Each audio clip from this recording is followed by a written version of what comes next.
Welcome back. I'm Gary Parr, and you're listening to Fiber Talk, the twice-weekly podcast for the needlework artist.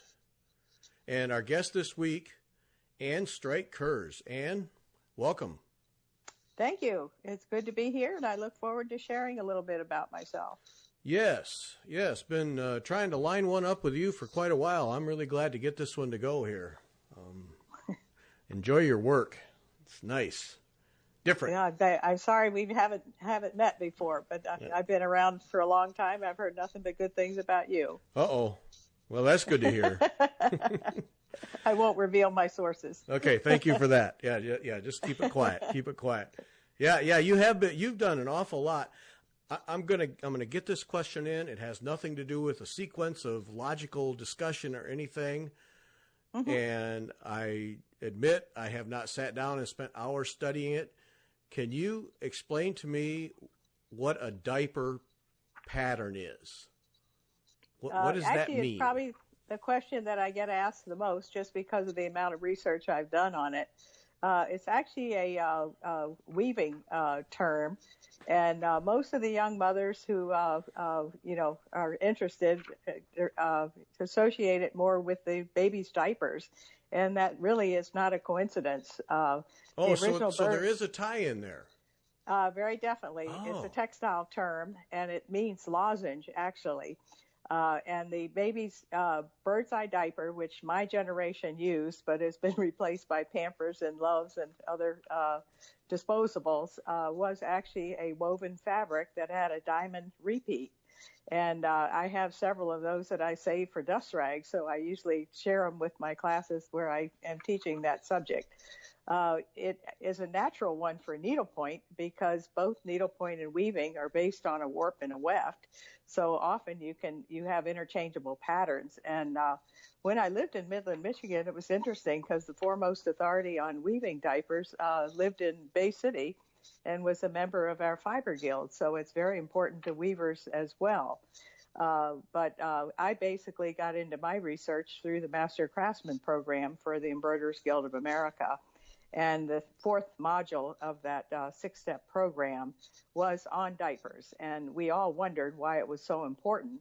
But if we do a pattern, a composite pattern, particularly in two colors, it often has what we call an all-over repeat. And the technical definition that the master craftsmen use is it's any pattern which forms visual diagonals in both directions. So if a pattern repeats on the diagonal in both directions, it also has a vertical repeat and a horizontal repeat. So the easy way to describe it is an all-over pattern. And I like to add the fact that it's has to be in one or more colors. I mean, two or more colors. Okay, all right, so back up. So I'm looking at the cover of your book, Diaper Patterns, and, mm-hmm. and cute that you put a folded up diaper in the middle, bravo for you on that. But, okay, so I see that. So diagonals in both ways, and then in those diagonals you have a vertical and a horizontal. Right. It's a necessity, really. And then it just becomes a matter of scale. You can have a small scale pattern with itty bitty stitches, or you can have a very large overall pattern if you have room for it. And I would say many of my borders, even though they're considered stripes because they're borders, they actually have that inherent repeat. But it's not in the Master Craftsman program. If you use a pattern, you have to have a minimum of 3 to 4 repeats. And of course, a border would not have that, right. And because it's a band. But I love to create them, and it's not really deliberately something I do. It just happens, but with the technique that I use, which is a lot of 4-way units that are bold to begin with, and then I just fill them in and make them pretty. With other techniques. So it is an interesting topic, and most of what I do actually relates more to pattern than it does actually to needlework, because that was what I was most interested in when I got into needlework, and needlework just is the way that I express it after I play with it with a pencil, basically. Yeah. And well, now that I see, now that you explain that, that's now it's probably I know it's been explained to me more than once. I'm not. I've asked this question before, but it's never stuck with me. But now looking at the cover of your book and with that explanation, now I can see why diaper patterns pop up all the time, because I immediately see the power of them in design. Uh-huh. Because there's actually another needlework teacher in your area who's a mathematician too, and Diane Herman and I have had some interesting discussions because there are definitely variables that don't overlap. But now that she is stitching, and she too went into the Master Craftsman program, we both have helped each other, and I've enjoyed, hearing her side of it as well. Yeah, no, did a show with her, and actually she came to our Fox chapter and did a couple of programs, and she's probably the last person who tried to explain it to me. And she's amazing. She's just an amazing designer anyway. But yes, okay, so now I see how that works. So then, with the diagonals going both ways and the verticals, then there really is a tremendous number of design options presented just Absolutely. with that. Yeah. No, to me, when you talk about needlework patterns, I break them down into composite patterns, which can be either what I call groundings. It's any two stitches put together that are in one monochromatic, interpretation, or it can be a stripe if you have a thrust in one direction only. But if that thrust is both ways, or vertical and horizontal together, it becomes a diaper. So there are not too many, but I have several patterns that actually can go all three ways. Okay. Now I'm educated. It was just the minute that we set things up, that was going to be my primary question. I had to get that straight in my head. Now, on to the fact that you were in Michigan. See, I was born in Flint and grew up in Clio. So okay, well, that's actually not my native area. I've just spent the last 30 years there. I was actually born on the East Coast. That's pretty native, 30 years. Well, I remarried, so that was actually a turning point. And Bill took a job out there, so he just retired. So now we're in Maryland, and but I enjoyed those years. We were in a wonderful town called Midland, which is Dow Chemical's headquarters. So I used to call it the Wilmington of the Midwest, because it was one of those model cities that they created to attract their employees. So we felt very lucky. Yeah. Is that where he worked, is Dow Chemical? No, he didn't. He actually was CEO of a company that was 20 miles north of there. But it was in a very rural area, but it had more to do with thermoforming and was automobile related, certainly, rather than chemical related as well. But in his later years, he was with a consulting firm that were all Dow retirees. So my mechanical engineer suddenly became a chemical engineer by exposure, but he loves to learn stuff. So that was the last decade that we spent out there. Yeah, Dow retirees who went into consulting to make real money. Yeah. Well, it's an interesting. I'm always curious because Michigan's one of my favorite states, and the UP is without a doubt. I just love it up there. But it is gorgeous. Yeah, but when I was growing up, it's an interesting culture because of the automotive industry.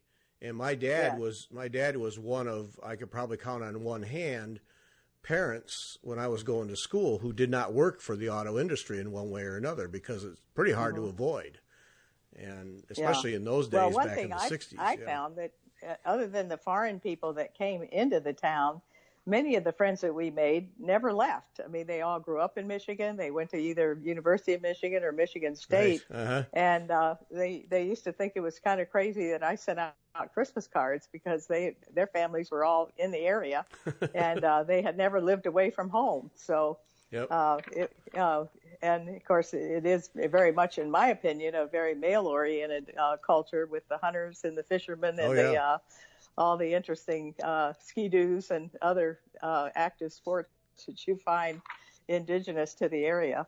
Oh, yeah, and that's very much, because when I moved to Illinois, the hunting, where I live, northwest of Chicago, the hunting and boating and all those things are not a priority for the vast majority of people. I mean, there's the people in the Chain of Lakes area that have a lot of boats, but hunting and those kinds of things. and people don't understand. But then, yeah, you get into states like Michigan and Wisconsin, and yeah, it's a completely different culture. All of that is very much at play, and every weekend it's get out of town to go snowmobiling or hunting or fishing or something. Yes. Right. Yeah. Oh, yeah. And the women as well. My Yeah. husband loved to tell the story of having to come to McCormick for a convention one time. So he asked two of his customer engineers to come, and it was the first day of hunting. And one of them said he couldn't wait because he wasn't the hunter. It was his mother-in-law and his wife who did the hunting, and he only went along to drag the deer to the car. Yeah. So. Oh yeah, and my sister, who is youngest, she's very much a hunter. She and her husband hunt all the time, and yeah, it's a different culture. Well, rifle season in the fall, I was one of maybe 2 or 3 boys who were in school when the season opened, because we were archery people, so we went hunting archery time, and yeah, everybody was gone. All the boys went hunting. Yep. Yeah. Well, now we're in the land of the bird hunting yes. on the Eastern Shore. It's a totally different orientation. That's right. Yeah, that changes. As a kid. Yeah. But we look forward to the flyovers. But other than that, we'll shoot with a camera. Yep. Yep. So where does the needlework come in? Did you learn that as a child? That was all actually a midlife crisis of sorts. I did grow up in Winchester, Virginia, and I had a working knowledge of Williamsburg, and I grew up in an 18th century colonial home that we actually restored. Jefferson County, West Virginia, has 7 Washington homes the land was actually surveyed by Washington, and he intended to build on that. But when he became president, he decided Mount Vernon was a better location, but a lot of his nephews and relatives settled in Jefferson County, West Virginia. And during the 30s, my family moved to Charlestown, and we actually lived in one of those homes and restored it. So I naturally had a little bit of an historical background in it, and I ended up majoring in American Studies, of all things. So when I ended up in New England later on, one of the things I was doing in Ridgefield, Connecticut was docent work through an 18th century tavern that was called the Keeler Tavern. And it was a very important landmark in the area because it was on the Boston Post Road. So we had a very interesting curator that I was very fond of, and I got involved when I moved there in 1969. And we started a program where we had junior hostesses as well as senior hostesses as docents. And one of the things we decided to do was to introduce some of these docents to colonial arts and crafts if they had been unfamiliar, previously. Mm-hmm. And at that time, I wasn't that interested in actually stitching, but I told my partner in crime I would help her, do it, and I would come serve the lunches. And I think I did take the caning class because I had a chair that I wanted to cane, but I wasn't intending to take either the needlepoint or the crewel class. I had a mother-in-law in Hagerstown, Maryland, who actually did a lot of crewel and did a lot of Elsa Williams kits. She was totally self-taught, but whenever I admired one of Mom's pieces, she wouldn't mind doing it again, so I would get my own the following Christmas, so I never felt obligated to actually stitch. But after we organized these classes the first time, we had a cancellation the morning of the needlepoint class, so my partner called me and asked me to take that person's place so we didn't have to face the curator with a loss on the class. Mm-hmm. So I did, and the minute I saw the graph, I thought, oh, this is just like graph paper and what I used to do as a kid, doing my own little mosaic designs with colored pencils. So I was intrigued, but I was also at the right place at the right time. Yeah. Prior to that, I actually had lived in Poughkeepsie, New York, from 63 to 68. And during that period of time, I heard about the Millbrook School of Needle Art, which is founded by a lady named Mrs. Parshall. And she just happened to be the same lady who brought the English Guild to New York City and founded the American chapter of the Embroiderers Guild. My neighbor there had been going up there for classes, and at the time, the first teacher was Erica Wilson.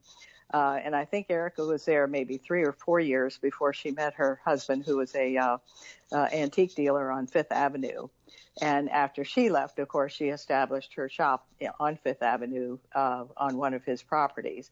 And the second teacher was another British Royal School of Needlework graduate named Gillian McKenzie. And the third teacher, who was the one who was there when I lived in Poughkeepsie, was a Danish lady named Olga Hansen. And I was intrigued by the idea of going up there, but I had just started my family, so I did not think it was the right time to get involved. But my neighbor had been, and I saw quite a few of the things that she had been producing, and it was very much English style in the way that they approached their classes. You actually signed up for 10 lessons, but you dropped in very casually, and you could stay for an hour, you could stay all day, but everybody was working on something different. There was no formal curriculum as such. Oh, mm-hmm. And early on, you were encouraged to design and decide what you wanted to do. And this became very popular in the area. So even if I had wanted to get involved, I probably would have had to be on the waiting list for a while, because some of the people actually would keep paying for their classes, even though they spent the winter in Florida. Oh. But later, as more guilds formed, there was less demand for, one single option like this. So I was able to go up from Connecticut and have a one-day class with Olga Hansen, and I chose to do it in blackwork just because that was not a subject that I thought the Danes really specialized in. Right. So it was interesting to see another point of view other than the one that I'd been exposed to. Right. So it was a very nice experience. Yeah. Was there a dominant technique? Was it needlepoint with wool or crewel, or what was the one that most were doing? It was pretty broad-based. I would say surface stitchery was probably the most popular at that time. But this is late 60s, remember. Yeah. And the Embroiderers Guild was pretty much counted thread and crewel, and only a little bit of needlepoint at that time. And the American Needlepoint Guild was a Southern-based group that started later, and I think their first chapter was actually in Boston. I'm not sure when that chapter was established, but Sue and Phil Strauss were in that chapter, and they were two of the founders, or she was one of the founders and early presidents of A&G. But A&G did not grow that quickly in the Northeast, whereas EGA did. So most of my early training was actually in counted thread techniques, and I ended up taking everything I could once I was exposed to it, just because I love to learn things. Mm-hmm. And we actually the main guild near me was in Hartford base, where a lot of the well-known teachers had founded the Connecticut River Valley chapter, and that group was 450 strong. Wow. And used to have a seminar at Miss Porter's School in Farmington, Connecticut. But they did not meet every month. They met quarterly. And then they had what they called wing workshops, which were, they would hire one teacher, and she would teach the same class in 3 different locations, because it was pretty much all of New England that was encompassed there. Yeah. But gradually, as guilds grew, my group in Fairfield County, which I helped to started with 15 of us, and we grew from 15 to 300 in 2.5 years. So you can smokes. See what happened. I kind of called it the Renaissance of embroidery, because not only did you have the opportunity to take so many classes with that size group, but you were also beginning to see commercial thread. Well, Lois Karen actually was one of my early teachers, and of course she started watercolors and impressions and wildflowers and her threads early on. And my home state of West Virginia is where Kreinik, started in Parkersburg. And I met the Kreiniks in New York City once when I substituted for one of their teachers at a trade show. And so we've always enjoyed our West Virginia roots together. And that's a very interesting story, the way the Kreinik family founded their business, because Jerry was actually laid off from it was not Kimberly Clark. It was another firm, but he was a chemist, and his wife was a couturier tailor in the area, and they wanted to stay in Parkersburg. So Jerry asked Estelle how he could help her in her business. And she said, "Oh, I can never get any silk thread, or I can't get the quantities I want or need." So he actually went over to France and helped Oversois get their act together so that they could actually, export and become a presence, here. So that was actually how they got started, and then they expanded on the metallics from there. Mm-hmm. So it's now a three-generation, business. But they were wonderful people to work with, and I enjoyed teaching for them. Yeah, as hard as it is, it seems to me, as hard as it is to get silks today, maybe another visit is warranted. I don't know, but silks are tough to get, slow moving. Yeah. No, I actually don't use a lot of silks in my work because I just find I can get my effects. I want threads that come in different weights. And that's one of the ways I get the effects that I do is so that I'm not looking for coverage, since a lot of my patterns are slightly open. Right. So by using threads like pearl cotton, I can get 4 different weights depending on the size of canvas that I'm using. Right. And some of the ribbons and velours, come in 2 different weights too. So that's actually more useful to me. And I love the look of silk. I love working with it. And I have taken Japanese embroidery.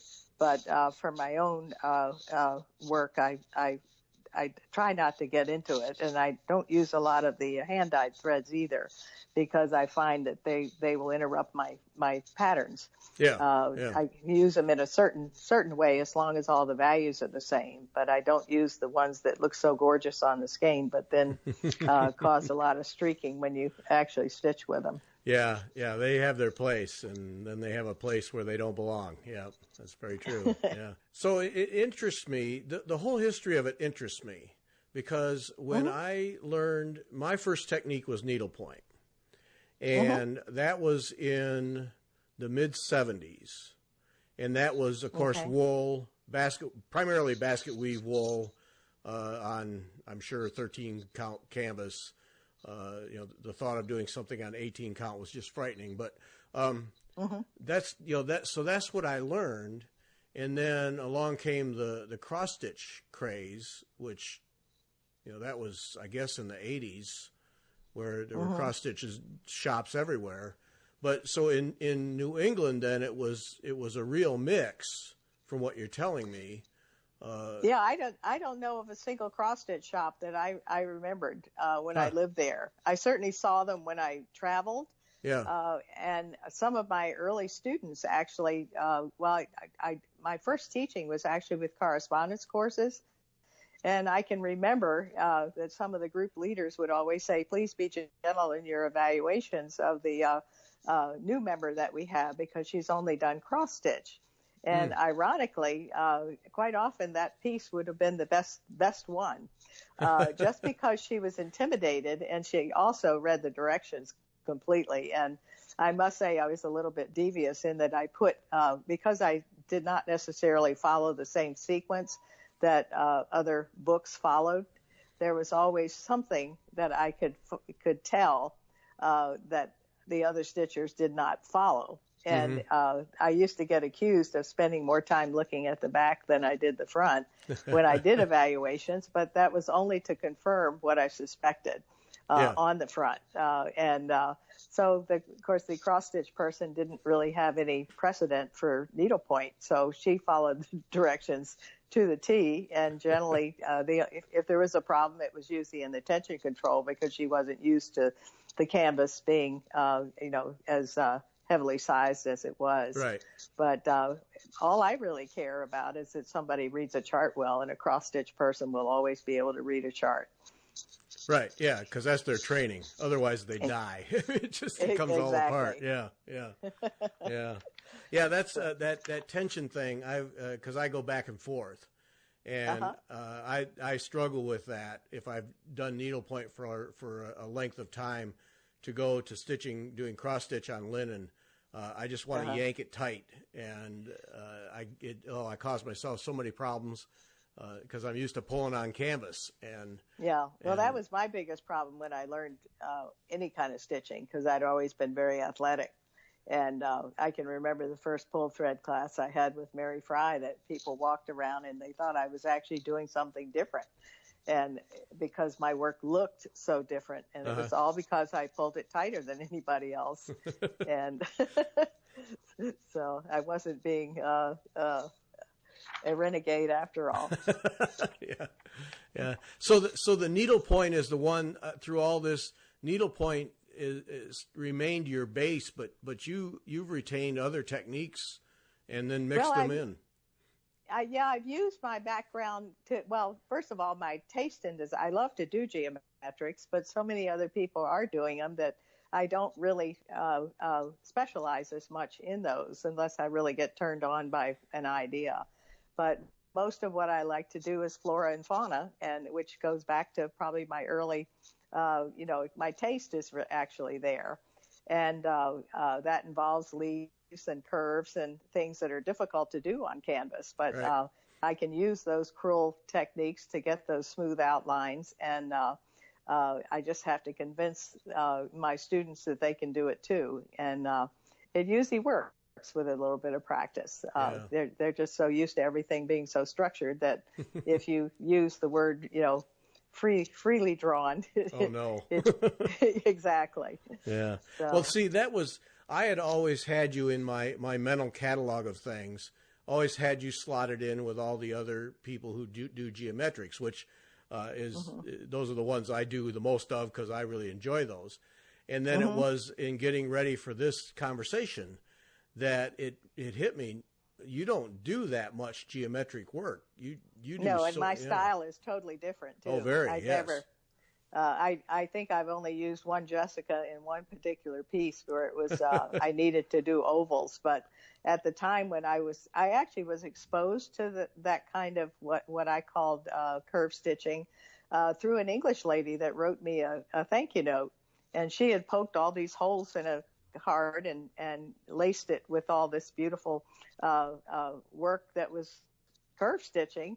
So I wrote her and asked her how she learned to do that. And she said they did it in school in England. And then she offered me one of her textbooks because she had 2 copies of it. Oh. So I looked at it and I said, oh, well, maybe I'll do a little mini workshop on this because it looks like fun. And it's not unlike, a couple of the toys my kids had when they were little, the Spirograph. So about that time, I heard about Jean Hilton on the West Coast doing this similar type work.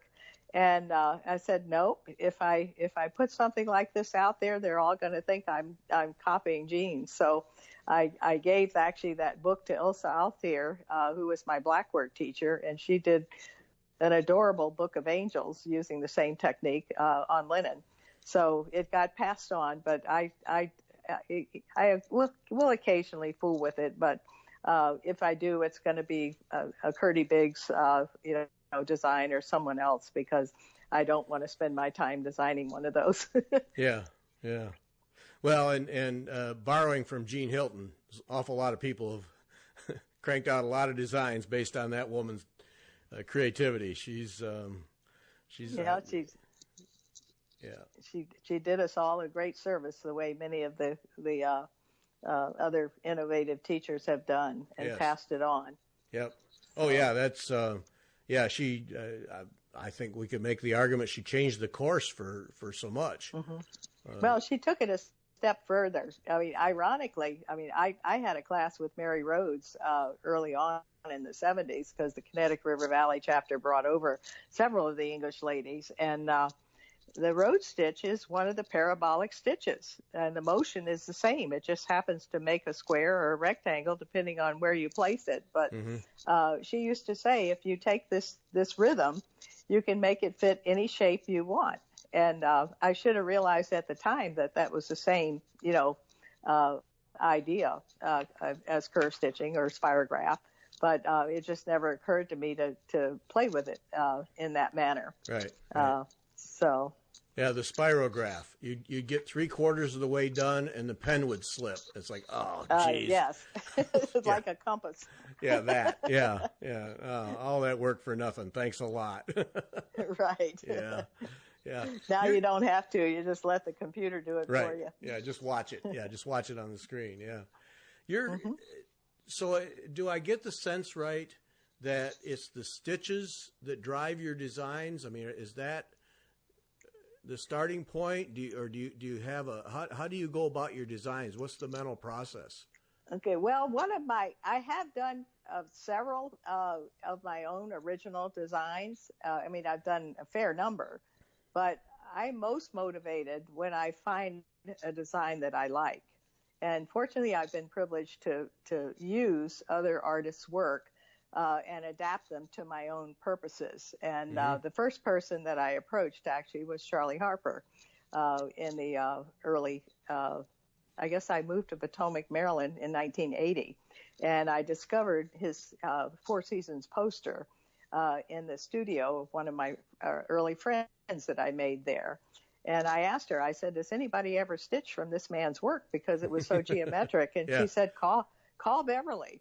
And when I called her friend Beverly said, oh, Charlie's from Cincinnati. And every year at the Cincinnati Nature Center, they have a showing with one of his some of his birds, and then the needlepoint interpretations of it. Oh. So I knew at that point that people were actually doing needlepoint versions of his pieces. But what I had to clear was whether or not I'd be able to teach them and do my thing with them. So this was only 1980, so we didn't have email. And being an artist, Charlie didn't like to really write a whole lot, either. So I wrote him a long letter, and I got just a very quick note back saying, go for it. So I had to write him again and said, well, what do I owe you? Need a little more than go for it. Yeah, for the privilege of it. And I actually we never got into a contract or anything. He just said, please send me a picture. And the first one I did was Racksnack, which was a raccoon snitching from a bird feeder at night. And it had a lot of three-dimensional work on it. And it had black work background above the limb, and it had a darning pattern below the limb. So we went back and forth. He didn't like to use the phone either, and we went back and forth explaining all this in letters. And his wife, Edie, was a quilter, so she understood. And I didn't meet him for probably 3 more years. Gail Cerna and I drove down to a regional in Cincinnati, and I went over to where he was doing a showing at the Park Center and met him. And he asked if he couldn't come to lunch the next day. So he and Edie came to the actual seminar. And at that time, I had finished Valentine to show him, and he was very much intrigued by the fact that it wasn't just plain needlepoint. Apparently, all the other previous pieces had been basket weave only. Yeah. So I was pleased that he was so pleased. And the only thing he ever asked of me was to borrow 2 of the pieces for one of his other showings, and it happened to be in Cincinnati. And the 2 ladies that eventually became KD Artistry were actually doing cross-stitch designs of historical homes in the area. And Charlie had been approached many times about painted canvases, but they were always out-of-town people. And being an artist, every artist needs to be a little bit of a control freak, and he really wanted to be a part of this. And so the first people that he said yes to were the KD Artistry ladies, and they did both needlepoint and cross-stitch designs, and were the first ones to really market his work. But what he did not anticipate was that I was going to get a cease and desist order from their lawyers. And so we had to work something out. He was actually quite surprised, but naive about something like that. And so we worked it out that I could go ahead and continue to teach the 4 designs that I had planned on doing, and but not to do any more. So that was fine. I needed to kind of move on in a new direction anyway. But quite recently, I've gotten involved with another artist who has very similar geometric style. And Eleanor is a graphic artist. So with Charlie, I always had to kind of get permission to, I have to explain to him that when I was doing the freeform leaves, that I couldn't fit 28 of them in one canvas, that I just do an odd number and scatter them in a similar manner. Yeah. And he understood that. But with Eleanor, I don't even have to ask. It's almost more is better. So the interesting backgrounds and the borders that I try to put on her pieces, I've never really had to clear ahead of time. I just do it and then send her a picture, and she's delighted. So, but that's the difference between somebody who's more into pattern per se. Right. One of my fondest moments with Charlie was that since I only sent him pictures, when I did the cardinal, which is bird bath. The first thing he did was he did call me that time, and he said, "How did you get my bird to fly?" And he had only had radiating lines as wings on the bird, and I had taken a blackwork pattern and used one that was an alternating square and octagon. So when I did it in 2 layers, I shifted the second layer so that the octagons were over the squares of the first one, and it gave a little flutter to it. Uh-huh. And I was surprised that he would pick up on the flutter, in a photograph like that. Right. But he did, and wanted to actually know how I had done it. And I didn't really anticipate getting the total impact that I did, but it was worth a try, and it worked. Yeah. So. Well, what a fun exchange. That's too bad the unintended consequences of those kinds of things, and then you weren't able to explore more of his pieces because so many of his pieces have been done so many ways, and right. But still you have certainly a unique approach to it. Well, I've been asked to do stitch guides, but I just won't do it because most of the painted canvases are on 18 count, and I can't get my effects on 18 with on a very simple design I could, but on most of the ones that I see today, there's no way you could get the details in my mind that I would like to do. So I've declined when people have asked me if I would do stitch guides. Because you need the Congress cloth to do it? Yeah, to get the details. Yeah. Very much so. Yeah. So, but it's most of what I like to say that my stitch treatments are original, but a lot of my designs are adaptations because I have gotten the permission of the artist to use the line drawing. Mm-hmm. And in my mind, if you have a good line drawing when you start, it's hard to mess it up. Yeah. But I've seen a lot of things not be as well planned all the way through. So I kind of like that restrictive, start that I have, and then I can enlarge and I can make it fit what I'm trying to do. But I don't try to change the actual proportions if I have the privilege of doing another artist's work. I like to stay pretty close to their intentions, but then I dress it up with my interpretation. Yeah, that whole artist permission thing. I mean, I have no interest in designing, but I did run across a piece of art one time that I thought, I can see a needlepoint design in that. I should draw that out. And then as an editor, my first thought was, all right, first I have to get permission. And it's like, never mind. Just never mind. Yeah, for your own enjoyment, it works. But I have a couple of Charlie's prints, and I'll never stitch them, now because I just enjoy the prints for what they are. Right. But when I had a reason to actually, do them as a class, it was a different kind of attitude. Yeah. So makes you finish things. Yeah, a lot of designs you use the ground cloth, the canvas to play off the stitches by using open stitches. Does that come obviously from your black work background and interest? How does that design? You sure seem to use that effectively anyway. Yeah, the canvas came first. Most people don't realize this today, but we had colored canvas back in the mid-'70s. A lady named Eleanor Bachheim was actually, the OOE Congress cloth was imported and from Denmark, and she was overdying it in many different colors at the time. I saw that canvas, and I knew that I could get the kind of results that I wanted, not necessarily with counted thread techniques, but uh, uh, when I was in certification, I had to do a sampler of stitches. And I had actually done a whole notebook of samplers of stitches, and I wasn't sure what was important, the form or the content. But I was required to do do it in sampler form rather than notebook form. So in my mind, I didn't want to just repeat the same stitches I'd already done. So I took a piece of red Congress cloth and 2 different weights of pearl cotton, and I just took a lot of different stitches and made it into a band sampler, using them in an open way. And what I discovered was that the negative space in many cases was prettier than the actual stitched area. So then it began a whole new challenge of, okay, how can I make this negative space more prominent? Right. Usually you don't want your background to be that prominent. Right.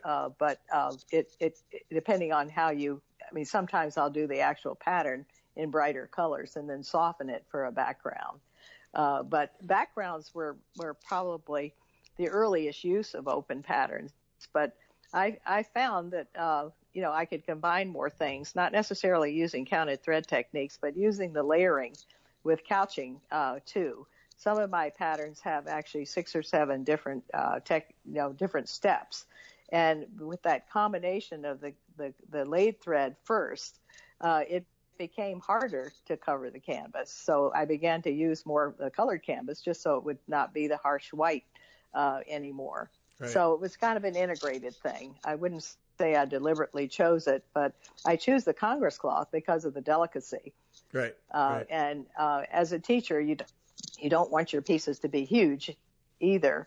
So I could contain them to something that was 14 that would require no less than or no more than a 16 or 18 count stretcher bars, right, or inch stretcher bars. Yeah. So it helped to get the detail that I wanted as well, and the border. I mean, one of the problems I find with painted canvas is that they don't give you enough extra canvas to add a border if you want to. Yeah. So you really have to start from scratch, and I generally will design my borders first and then blow up the interior part to fit in a graceful way. Mm-hmm. But those 2 areas are the 2 that I plan first, both the background and the border, and probably the most originality is there in my work. Yeah, it's so interesting because when I first learned needlepoint, it was just beat into me that you're to cover the canvas. That yes, that. Well, that was the number 1 priority. Yeah.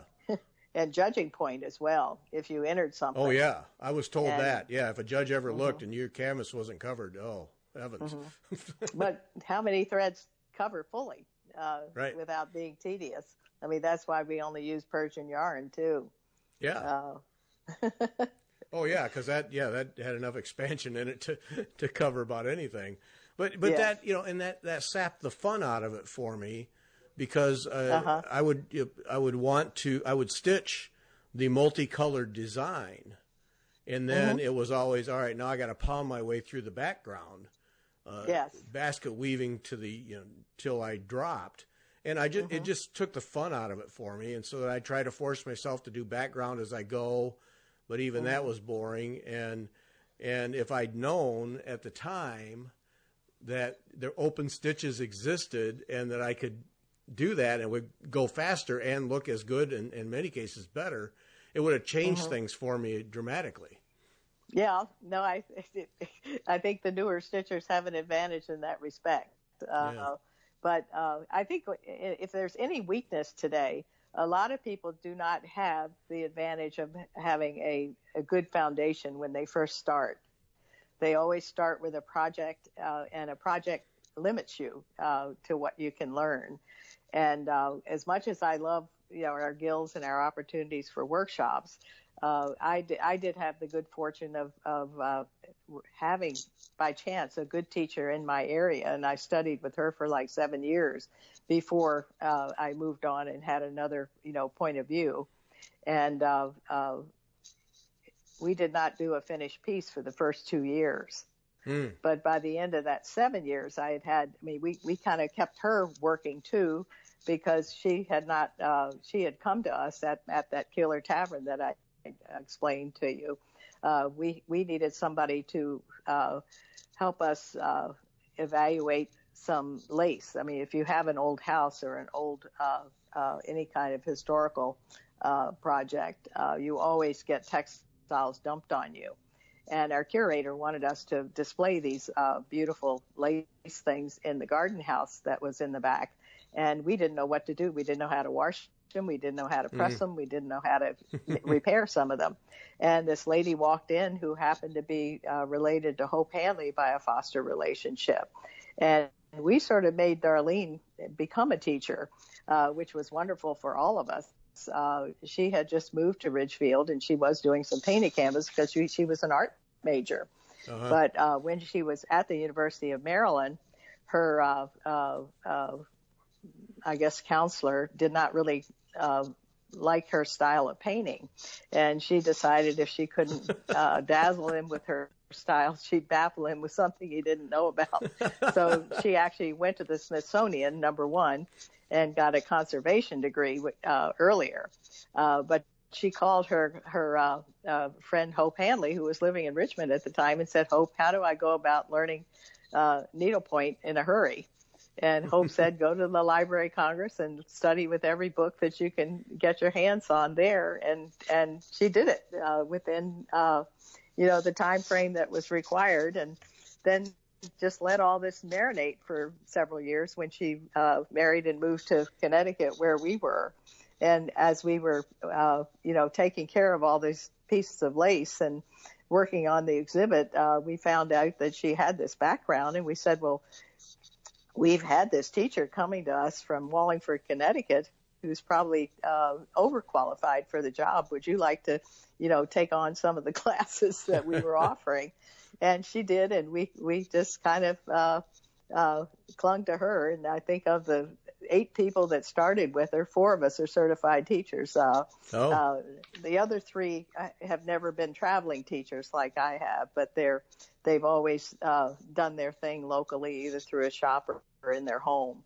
So it was quite an experience, and we were all young and eager to learn. And Darlene even went down to New Jersey to the Silk and Metal group down there because we had heard about it, and she happened to be an Episcopalian, and the idea of doing the sampler that they offered appealed to her. And she also had a husband who worked out of the home, so she was able to take the time to drive down there. So the following year, she made us all design our own pieces, and she found areas in our pieces for silk and metal techniques. And I don't think I could probably do that today.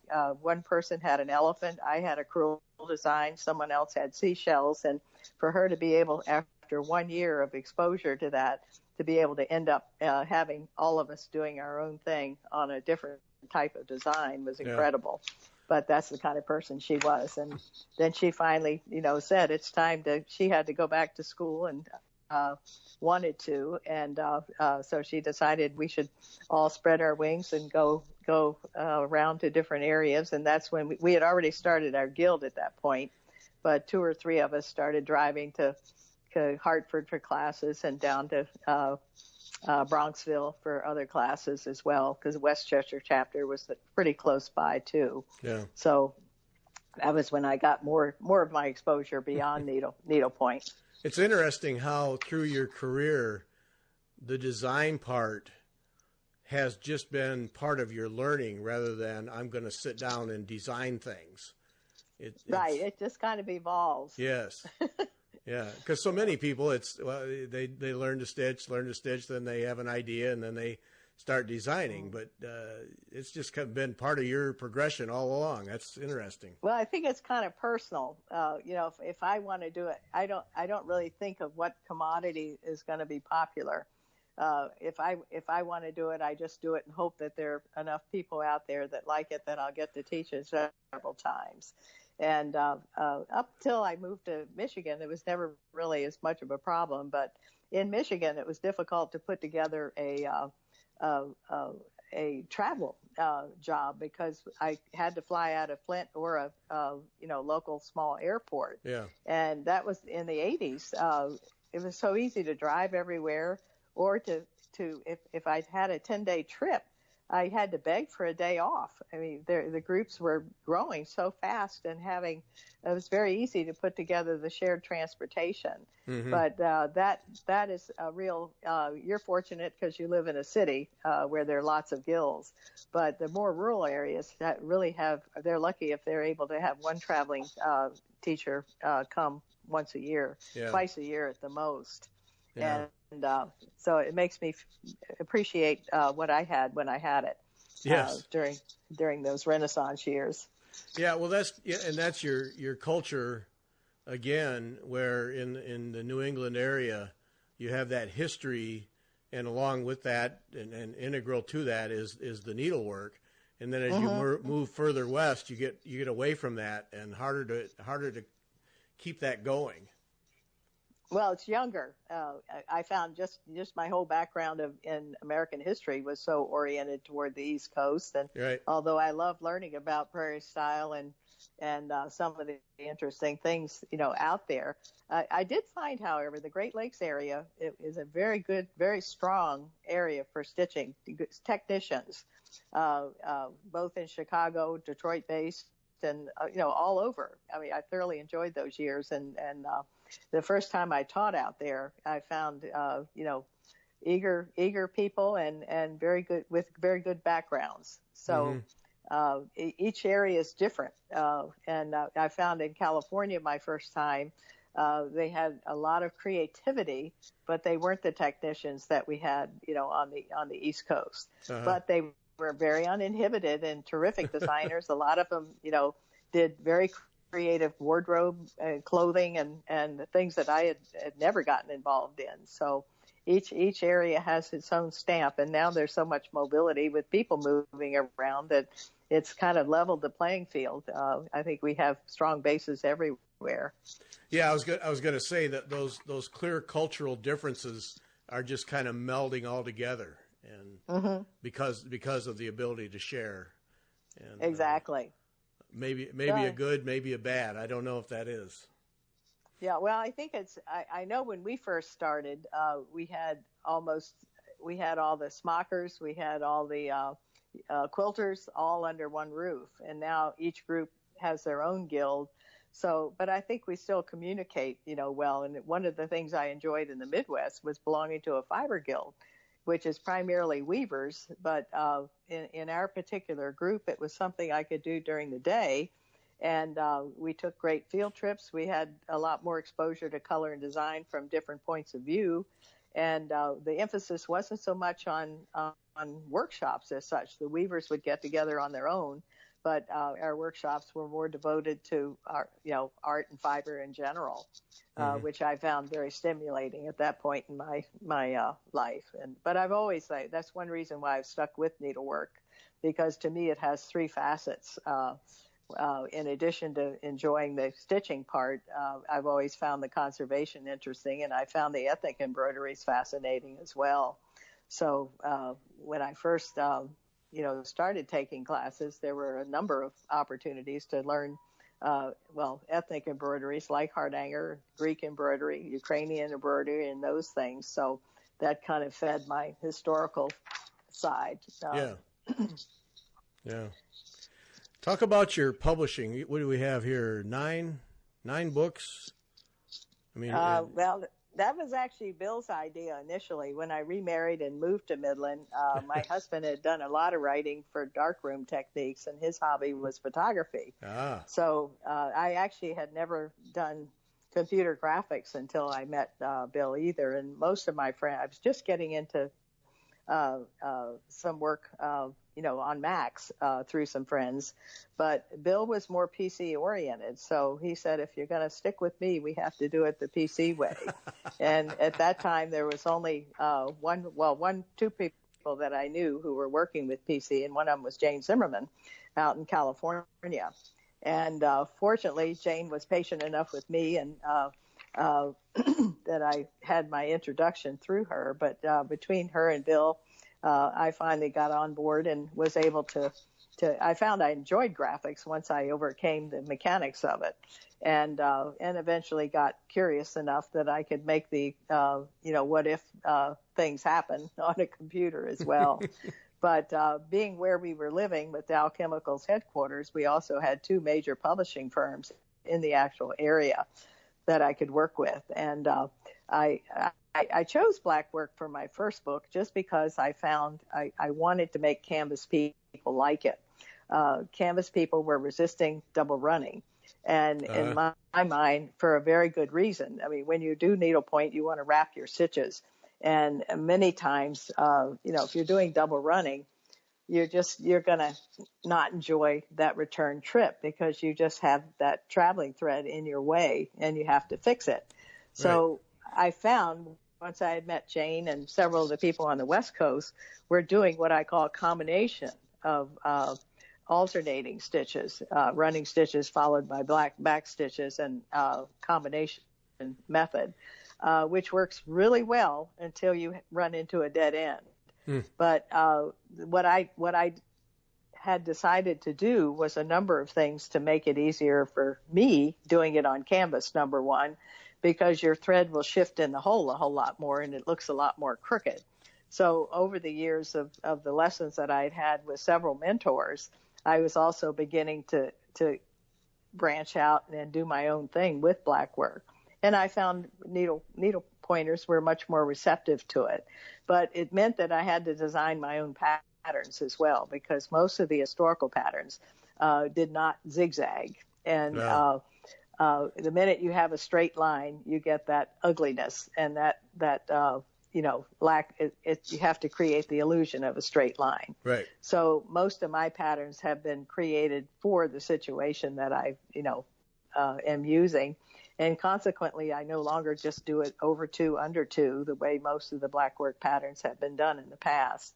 I merge the stitches into 4, which is not that long a stitch on black work. And it can be much prettier. So as I accumulated this kind of expertise on my own, I thought, well, maybe I have enough here to share. But I knew I had to get the permission of my mentor, Ilse Altier, because you can't teach black work without using her you can teach basic black work without using her Pathfinder's theory.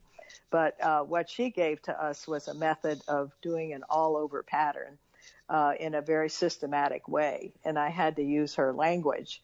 And so once I attained her permission, she had actually encouraged me to do it a lot sooner than I thought I was ready. But that became my first book. And I found I always did enjoy writing.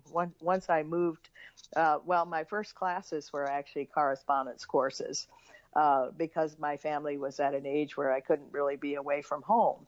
So I had the opportunity to teach group correspondence courses through the Embroiderers Guild. And I found when you learn to write things that completely, you get a chance to edit as well. And I found it was much more satisfying. And so when I started teaching too, I put more into my lesson plans than a lot of the former teachers had been doing. And some of this related to copyright issues. I think, one of the common complaints in the 70s was that if you took a class and you tried to go back to that piece a year and a half later when you had more time, there wasn't enough in that lesson booklet that you could pick it up and actually finish the piece without a good working, knowledge of the subject. Yeah. So I decided and had learned through the correspondence teaching that I was going to teach this way. And I've never really had anybody abuse me that I know of as far as, being able to hand out information wholesale. So I think there was enough education about copyright issues within the guild market, at least, that I don't think most people do that anymore. Yeah. Although I do understand that on the internet it can be flagrant at times. Yes. Yeah. But, There's it's a problem. Yeah, it's a problem. Yeah, I think it will always be a problem with simple things, but I don't worry because I know that nobody can see 7 layers in something particular. Right. Exactly. Yeah. No chance of that. If they do, they go blind trying to figure it out. Yeah. So, one of the things I think it's missing, though, in a lot of lesson booklets is having complete sequences, because all these stitch encyclopedias that I studied in the 70s only gave you a left to right or right to left sequence, and it didn't teach you how to turn around properly in a pattern so that you would maintain that tension on the stitches.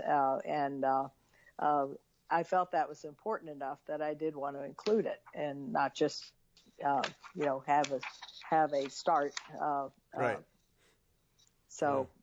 And when I moved to Michigan, I absolutely had to teach that way because of my pilot students were all over on the East Coast, and I couldn't take them with me. So I actually pilot through correspondence course, and then I do have a second pilot class with a group where I have a hands-on as well, so that I know that my lesson plan will fit the amount of time that we have for a particular class. Yeah. But that can vary depending on the size of the group. It can also vary with the experience level. So that's, to me, is less important than having a mistake on a graph. That can create real problems in class, much more so. Oh, those days when everything had to be done by mail. Oh. Yes. Oh. Because you talk about, get used to it. You talk about that, and you take me back to the early days of being a magazine editor, where everything was a typewriter, and then you'd mail out the manuscript, and oh, geez, you had to work months in advance just to get anything done. Yes. Yeah. These days, if they're not back to you in half an hour, what's the problem? Well, I must say, I've thoroughly enjoyed working for Elizabeth at Needlepoint now. She's on top of everything, and makes it easier for the rest of us. Sure. Now, you've contributed to that magazine for how long? Probably 9, going on 10 years. Yeah. I wasn't sure when Elizabeth first. I knew Joyce Lekumsky very well because we went back to early certification days together. But when Elizabeth took over the magazine, I couldn't figure out. I didn't know who she was. And when she called, I asked her. I said, "How do you know me?" And she said, "Well, I've been on the A&G selection committee for 5 years." Oh. So, but she was never chairman, so you never know who the other ones are. Oh, okay. But she knew other you. than that, well, she knew of me certainly. But I never had her as a student. So somehow she trusted me, and it's worked out well together. That's great. Okay, and this happens every time. Now we're out of time, but if I'm going to buy one of your books, which one am I buying? I really can't tell you. I mean, you mentioned that you like the open work. So one of the books, it doesn't say it's open work, but Potpourri Pattern and Potpourri Pattern Encore do emphasize open patterns, much more so than the other books. Because in my mind, there's open and there's slightly open. When I have open holes, that's a lot of my backgrounds have open holes because they're more exposed. But I have a lot of slightly open patterns that have open threads but no open holes. So when you design the sequences for the open patterns, that to me is the thing you have to learn, how to conceal the traveling thread. And both of those books have some information on what I call simulated darning, because darning is becoming the way on painted canvases that people are using open patterns the easy way. But I still see that cluttered hole behind there, as well as the paint. And I've figured out several ways in some backgrounds to have it look like darning because it's all parallel satin stitches. But you have a tracking sequence that will conceal the traveling thread. And then you have that dark background and some negative space that makes the pattern much more prominent. So that would be my suggestion. Some of the other books are more specialized, like the Canvas Applique was actually geared toward people who are doing the Master Craftsman program or who just plain like to put three-dimensional effects in their pieces. Yeah. But those two were written probably 10 years apart as well. So my growth is reflected more so in the Potpourri Pattern Encore. And I also included some other that's a full color book, and it's includes other people's work as well. Well, that interests me because that's one of my little things that I want to get better at is if you have to travel that thread, how do you make sure it doesn't show? And what is the stitch path? What do you do to not have it appear behind a hole and just visually for me ruin it? So yeah, well, the main word is pivot, and you just have to know when and how to pivot. Okay. Because when you pivot, that changes the direction of the traveling thread, and sometimes it's just plain.